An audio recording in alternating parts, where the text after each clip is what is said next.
캄보디아에서 피의자 소환이 대규모로 이어진 것과 관련해서 정치권에서는 파장이 이어지고 있습니다.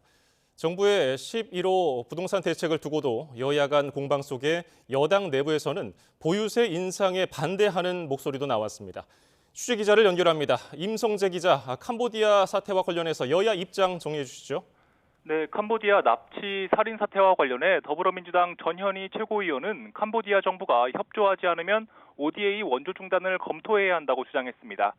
필요하다면 군사적 조치도 배제해선 안 된다고 언급했는데 다만 전쟁이 아닌 군대의 헌법적 당위성을 말한 거라 부연했습니다. 당 재외국민 안전대책 단장인 김병주 최고위원은 청년들이 낯선 캄보디아까지 가게 된 건 일자리 문제가 숨어 있다며 이들은 가해자이면서 피해자라고 설명했습니다. 국민의힘도 이 같은 일자리를 비롯한 청년 문제가 캄보디아 사태의 한 원인으로 지목했는데요. 최보윤 수석 대변인은 오늘 논평을 내고 정부가 채무와 취업난에 고립된 청년들을 방치한 채 송환 실적을 포장하지 말고 지금이라도 집값과 일자리 등 청년 문제를 살펴보라고 강조했습니다.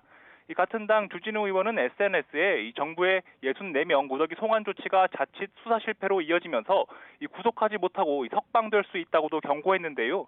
체포 시한 48시간 안에 필요한 모든 수사를 하기가 어려운 만큼 현장 합동수사 뒤 순차 송환했어야 한다고 지적했습니다.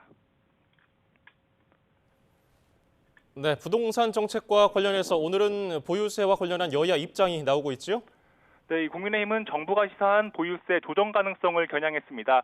최보연 수석 대변인은 논평으로 보유세는 세입자에 전가돼 임대료가 폭등할 거라며 이재명 정부의 경제는 세금 주도 성장이라고 비판했는데요.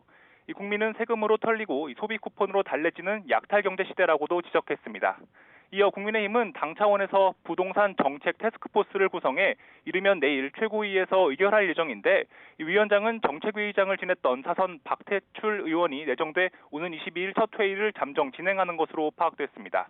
이 정부의 부동산 대책 발표 뒤 여론을 살피며 신중한 입장을 펴오던 민주당은 정책 힘싣기에 주력하고 있습니다. 민주당은 11호 대책 후속 조치로 서울 25개 자치구마다 연도별 세부 공급 계획을 담은 공급 지도를 내놓는 방안을 검토하는 것으로 알려졌는데요.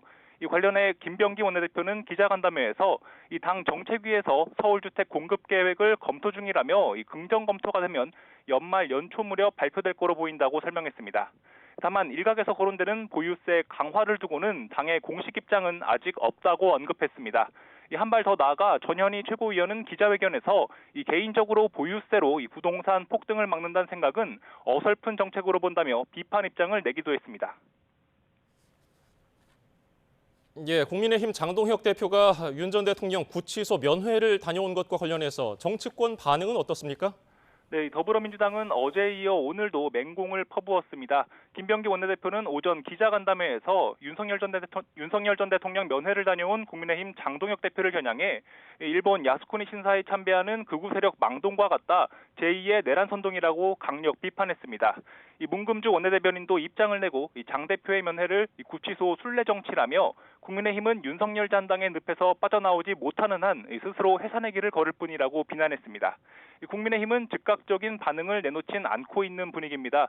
전당대회 전에 장 대표가 지지자들에게 한 약속을 지키는 차원으로 인간적인 도리에서 면회한 거란 원론적인 입장을 피력하는 건데요. 다만 당 일각에선 장 대표를 향한 비판의 목소리도 나오고 있습니다.